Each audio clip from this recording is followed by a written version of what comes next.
My name is Ekaterina, and I'm a data and measurement lead at Google. Whenever we are talking about measurement challenges advertisers are facing on apps, we are of course talking about iOS. Nothing has really changed on Android that much, well, at least not yet. So today, I will focus on managing iOS changes and how privacy regulations are affecting both platforms in the European Economic Area. As we see over time, different platforms are increasingly restricting techniques that digital marketers have used for decades to connect with audiences, measure results, and drive return on investment. Technology platforms, such as browsers and mobile operating systems, are shifting away from mechanisms that track users across sites and apps by restricting third-party cookies and mobile ad identifiers. In 2020, Apple made a huge announcement regarding privacy changes and introduced App Tracking Transparency, or ATT framework, which stated that app developers on iOS now need to obtain explicit user consent for IDFA sharing. This announcement dramatically changed the app measurement landscape. And just to add to iOS, in 2022, Android announced Privacy Sandbox that aligns with Google's web efforts to advance privacy for the ecosystem. This means supporting key advertising capabilities in ways that don't rely on device-level identifiers and limit the tracking of individuals across apps. Given that Apple's ATT enforcement happened over 3 years ago, we are seeing a trend where ATT opt-in rates are increasing across multiple industries. It means that with data privacy now becoming the norm, user education is also improving.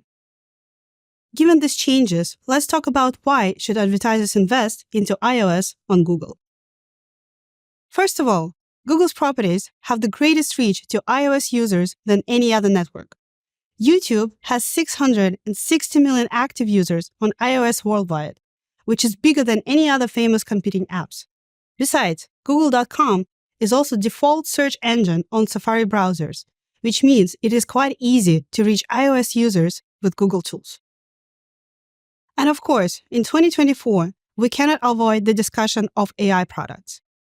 As unique identifiers and deterministic conversions become less available, Google's AI can help to drive an understand of your marketing investments by utilizing consented first-party data with Apple's SKA ad network to bridge gaps in measurement.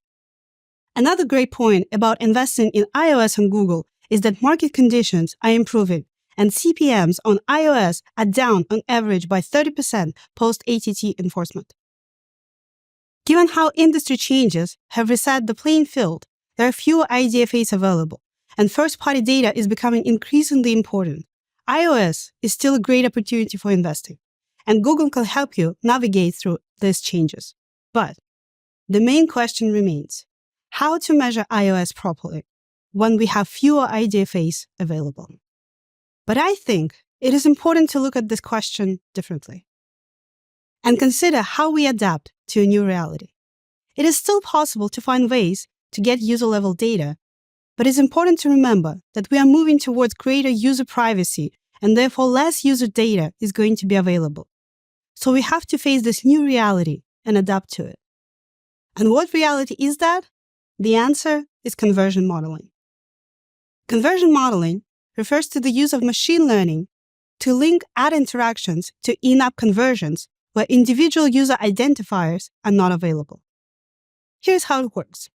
Pre-ATT enforcement, IDFAs, or device identifiers acted as main links, which connected ad interactions to conversions that happen in the app on the user level. When ATT was introduced, app developers started asking users for their consent to provide IDFAs. When users give consent, then everything remains the same and we can still see which specific acts will link to in-app actions. But when users don't provide consent, the conversion modeling uses non-sensitive aggregated data to link these ad interactions to in-app conversions. It is important to know that Google is heavily invested in development of conversion modeling, and all future iOS products will focus only on its improvement. Products focused on first-party data and scan support are two main priorities right now. These two pieces are crucial for fueling conversion modeling to provide app campaign effectiveness. As you can see, conversion modeling is based on Google's first-party signals, aggregated scan data, certain historical data, and first-party input from advertisers where available. It is possible to fuel conversion modeling with logged-in data from emails and phones by utilizing on-device measurement. On-device measurement is a feature of Firebase SDK for iOS, which can be applied when more than 50% of your users that install the app are also sharing their emails or phones per login. If you activate this feature, then the logged-in data will be hashed on device for a user and sent in a private way to Google in order to improve conversion modeling of your advertising campaigns. For apps with the majority of users logging in, implementing on-device conversion measurement for iOS app campaigns drove a median 12% increase in user installs on Google's owned inventory.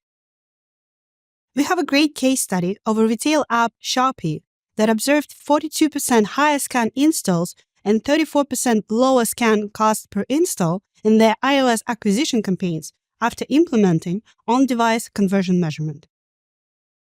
Another important data point that dramatically improves conversion modeling is, of course, IDFA itself.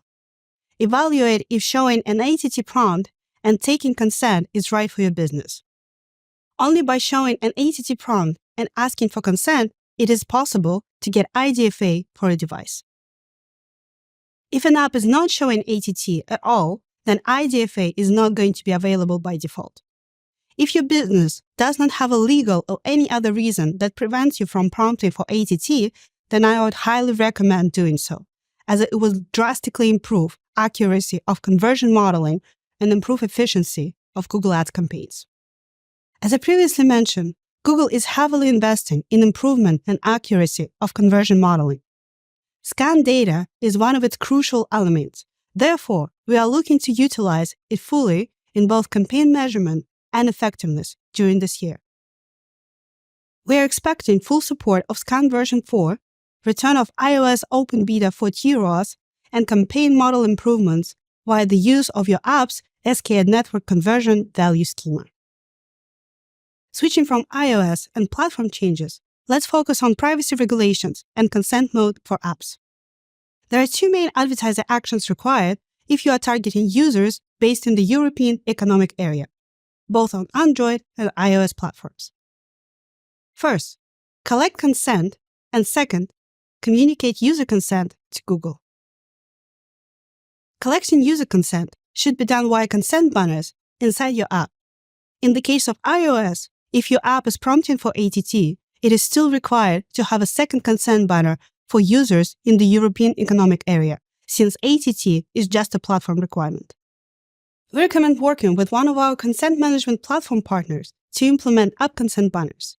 These CMP partners are able to work not only with apps, but also with web as well. Please make sure that your banners comply with our EU user consent policy and leverage associated frequently asked questions if needed. Second step, communicating consent to Google. Confirm that user consent has been collected by communicating user consent signals with Google Tools. For online data and measurement, please make sure that you have implemented Firebase SDK for both iOS and Android and utilizing consent mode functions for passing consent. If you are using any third-party measurement partners, you also need to use their consent solutions to pass consent. For offline measurement, you also need to pass consent signals via updating apps conversion API. And for offline audiences, you need to pass consent signals via Google Ads API or in-UI attestation. There are two ways to install consent mode both for app and web. The first is advanced mode that adjusts Firebase SDK behavior to respect the consent status received for each parameter.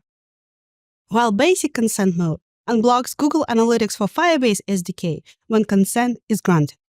You have a choice of utilizing either path of implementation depending on your needs.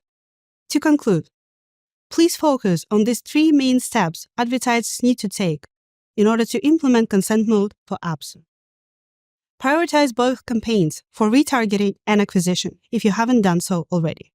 Second, ensure you are collecting user consent either via consent management platform or an in-house solution.